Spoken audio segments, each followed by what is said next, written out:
today is the day Tim Tebow right now is at USC balling. He hit a 400-foot bomb. I don't know what he's done. Were you down there? You got some footage right now? I don't have the footage. Maybe I do. Let me look that up. He's doing it right now. Yeah, is that footage that he had was him mashing. Yeah, but he hit a 400-foot bomb. Yeah, no, that was him mashing. At previously. No, he hit a 400-foot bomb today.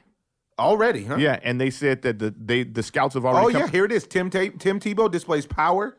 Yeah, earns mixed scouting reviews in MLB workout. He was all universe in high school. He just like a great athlete. He's just a great athlete and seems like a great guy, to be honest. Yeah, and he just got the raw deal in the NFL. They didn't like the way he looked while he was winning, and I don't understand. While he was winning is the key component to that saying, right? That sentence, and I agree. I feel like he got the raw deal fully.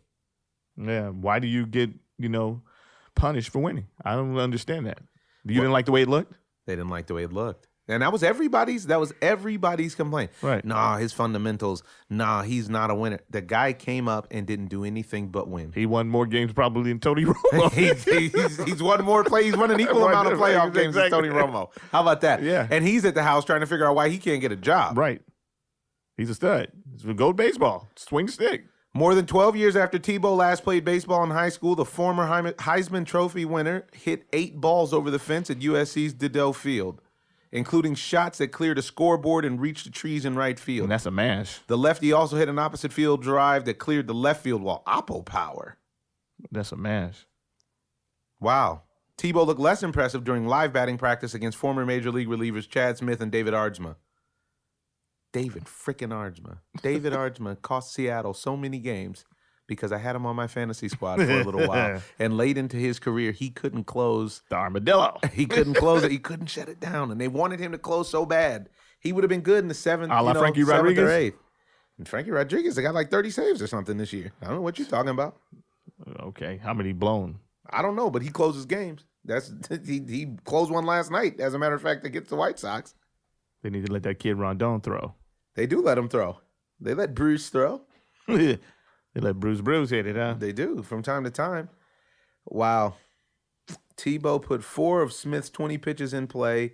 Smith's fastball topped out at 92. It's not bad. It's above average. Yeah, but Smith isn't the one on. Smith isn't the one that. But he hit it, though. That's what I'm saying. Oh, he hit it. Yeah. One of the Major League scouts said, I thought he was okay. Better than I expected, to be honest. For not playing as long as he had, I thought he did okay. That's a big dude for as fast as he can run. The power was impressive, but I wish he could have translated it maybe a little better against live pitching. Yeah, but how can they complain? They got guys in the league batting $190. And how about them apples? And now you want this guy to come out and hit 400. Preach on it, son. Let the guy breathe. Let him try out. Why is it that the sports world is so hard on Tim Tebow? What did he do? He came out as an ardent believer in Christianity and in something. I don't even think it was just Christianity. I think it is. You think it's Christianity? Yeah. You think it's a persecution shot? Yeah. I think it's the idea that he's just the world now is designed for you to go along with popularity. Right. And I don't necessarily think it's Christianity. I think if he would have came out with a hardline stance for Islam, it would have been the same thing. Back then? I think if he would have came out as a hardline stance for Orthodox Judaism, it would have been the same thing. I just think that the world of sports is, very corporatized, and playing it right down the middle is the best thing you can do for that corporate block. You know? They're not looking for their athletes to have a hardline opinion on anything except for what their sponsors say. So you can have a hardline opinion on Speed Stick versus Old Spice, right? But when it comes to the issues on the day to day, I don't think that's what's desired. Which leads me to speak about the real news that's bubbling over all over the place is Colin Kaepernick. And he's standing up for something by sitting down. You see what I did there? You saw that? You saw what I did there? Smooth, I know, Ozone. Smooth, silky smooth, fine as wine. Yeah. So Cap, anybody that's been under a rock for the past couple days, and last preseason game, did not stand during the national anthem in protest, and boy, oh boy, has it lit the world on fire. Just as he wanted. Yeah.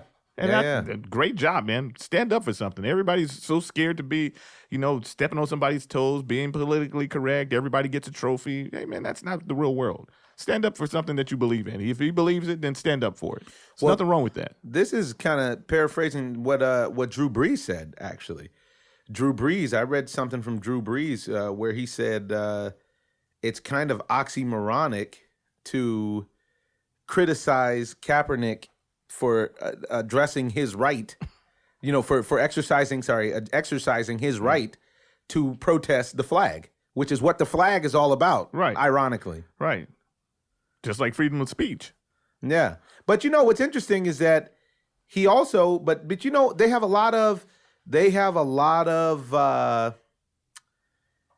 misquotes going on. Like, because everybody, all of the headlines are just about Jim Brown supports Kaepernick, Kareem supports Kaepernick, Drew Brees supports Kaepernick.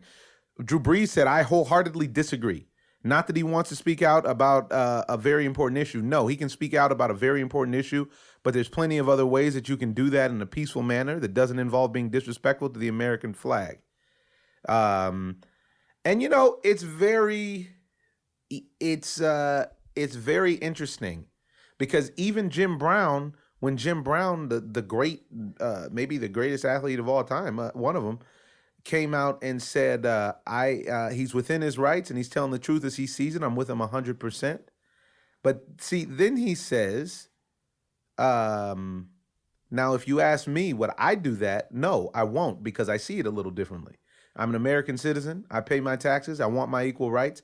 But this is my country, and consequently, wow, I'm having a real hard time with speaking today, Ozone listeners. I'm sorry. And consequently, I don't want to open up for ISIS or anybody that'll take away what we've already gained. And I think this is where the line gets muddled.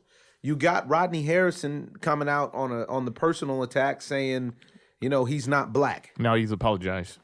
Of course, because that's how everything works now. You have to apologize. I'm going to apologize for the ozone as soon as we get off. And it's amazing because everybody, I think that there's two separate questions to be asked here, and I think those questions are, one, do you agree with his right to protest? And two, do you agree with the protest? These are the two separate, factors. Right. And clearly by what Drew Brees and Jim Brown both are agreeing with, Kareem Abdul-Jabbar as well too, is saying, yeah, I agree that he has the right to protest and he has a platform. So, this is perhaps a good thing. But what they're also saying is there's different ways to go about it. Now, everything that I've read on Twitter, from the personal perspective of it's like the Mike Brown shooting, Mm-hmm. There's such a polarized view on this particular topic because nobody's looking at the right to protest and people are just looking at what he did as far as boycotting the flag and boycotting the national anthem, which is a beautiful song. Right. It's one of my favorite songs. It's one of my favorite songs. And truth be told, especially I like Marvin Gaye's version. The GOAT. That's the greatest one I think I've ever heard. But I just love it. I love it at games. I love it pregame. You stand up. They the sing flyby. Oh, it's just incredible. The flyover, rather. Yeah. But they're shooting. Get down! Incoming! Get to the chopper! Get down!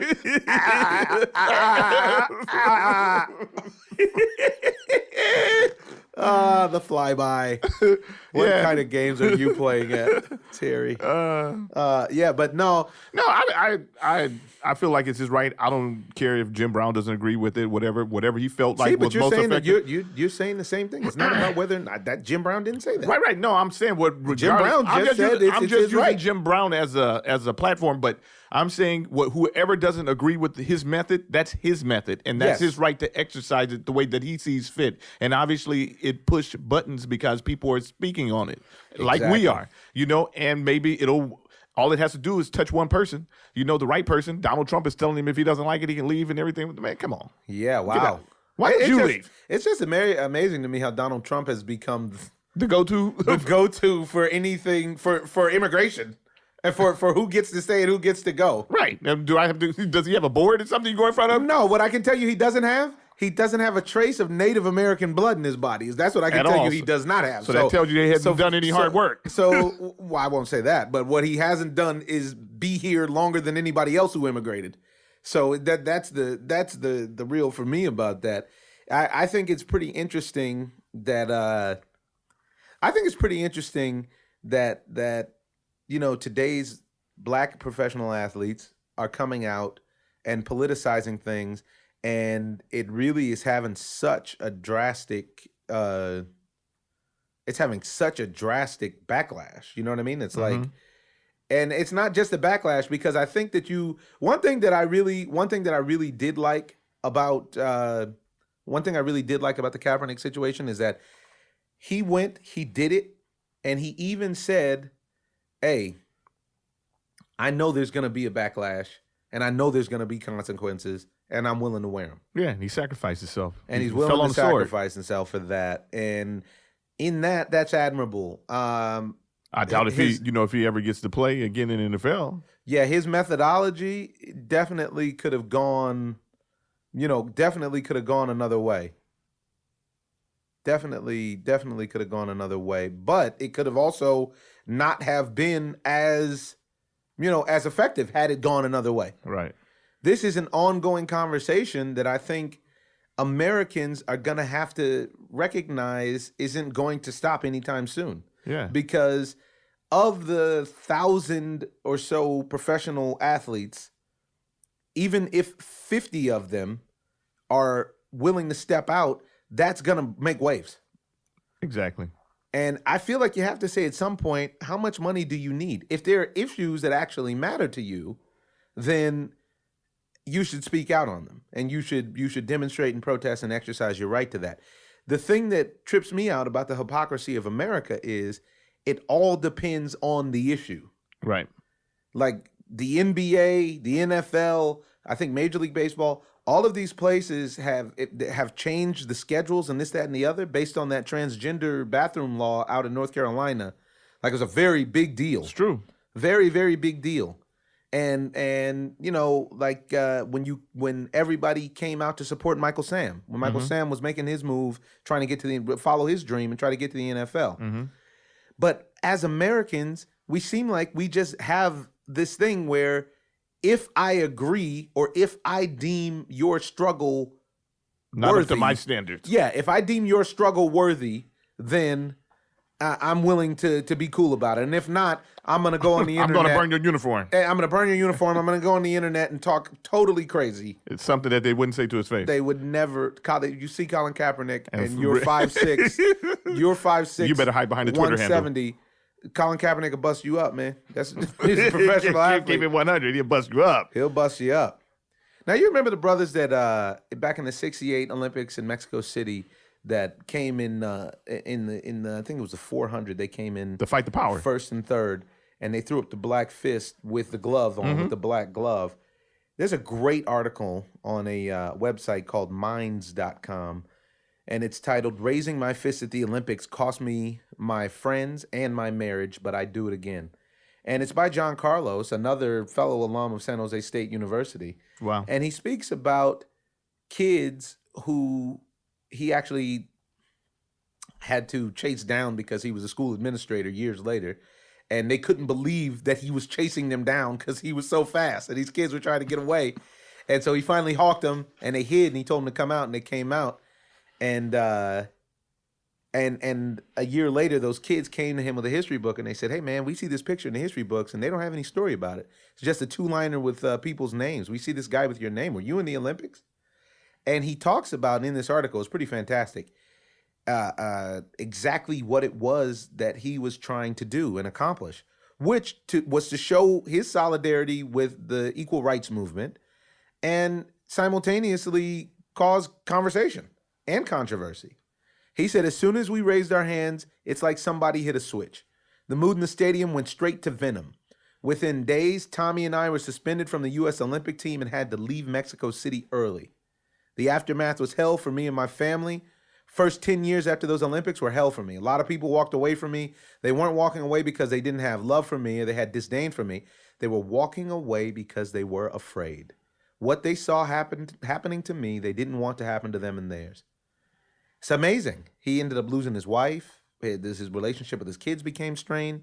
There is a cost for speaking out. And in that, you have to let you know that nothing's free. There's that for sure. But you also have to accolade Colin Kaepernick because, very few of these athletes actually stand up for something. Right. And I mean, he got paid. They paid him because they didn't cut him at that period last year when they were going to cut him. They did not cut him. He got paid. I don't know how much Kaepernick's deal was, but it's plenty of money. I doubt he'll ever need, a loan. I do believe, I think he have $30 million guaranteed or something like that? It's a lot of money. I know that much. And it was also very interesting that, the way that he laid it out, talking about from his perspective as a biracial person, from his perspective, He said, this stand wasn't for me. Well, you know what? Let's just play it. Let's see what he says. Let's let Colin tell it. I mean, ultimately, it's to bring awareness and make people, realize what's really going on in this country. There are a lot of things that are going on that are unjust, people aren't being held accountable for, and that's something that needs to change. That's something that, this country stands for freedom, liberty, justice for all, and it's not happening for all right now. I'll continue to sit. I'm going to continue to stand with the people that are being oppressed. To me, this is something that has to change. And when there's significant change, and I feel like that flag represents what it's supposed to represent, and this country is representing people the way that it's supposed to, I'll stand. There's people being murdered unjustly and not being held accountable. Cops are getting paid leave for killing people. That's not right. That's not right by anyone's standards. There it is. I mean, it's a pretty solid statement. Yeah. I didn't hear any emotional wavering in his voice or anything. You can tell he believes in what he's standing for. Yeah. And as a black man, obviously, black homicides at the hands of the authorities are an issue dear to my heart. It's good to see somebody in a position of power standing up and saying something. It's going to be very interesting to see where this goes because this kind of thing stokes it stokes the flames, and it seems to inspire other athletes. A thing I'd like to know is Colin Kaepernick, was he inspired by Carmelo Anthony and LeBron and Chris Paul and Dwayne Wade? That's true. You know what I mean? Because these things seem to snowball. And I just think it's great that they I just think it's great. I think it's great that they, you know what I mean, that they were willing to do this. Yeah, and I hope they don't put the twist on it that he doesn't stand for the military and all that kind of stuff. They're already trying to do that. I don't believe that's not true. I don't think that's what he's saying. This guy, everybody who has any sense should stand for the military, for those young men out there that are putting it on the line. That would be ridiculous. He's just standing up for an issue that's close to his heart. And so you can't be upset at him. You can be, but, it's really not justifiable. Yeah. I want to end it with a nice quote today from Dr. Martin Luther King Jr. It is that injustice anywhere is a threat to justice everywhere. 17.4. Yeah. Not anymore. Put the cameras on me. I'm just living the dream. I'm in love with the lights. This is not just a game. This here is my life. Put the cameras on me, yeah, yeah. Put the cameras on me, yeah, yeah. Put the cameras on me, yeah, yeah. Put the cameras on me, yeah, yeah. I'm coming clutch, no stick shift. Ozone is my witness. An icon like icons. Keep your eyes on, don't miss this. Wait, what is this? A lot of pressure on me, but you don't know me. Man, I asked for this, and so I laugh at this. It's the fourth quarter, how to come back from this.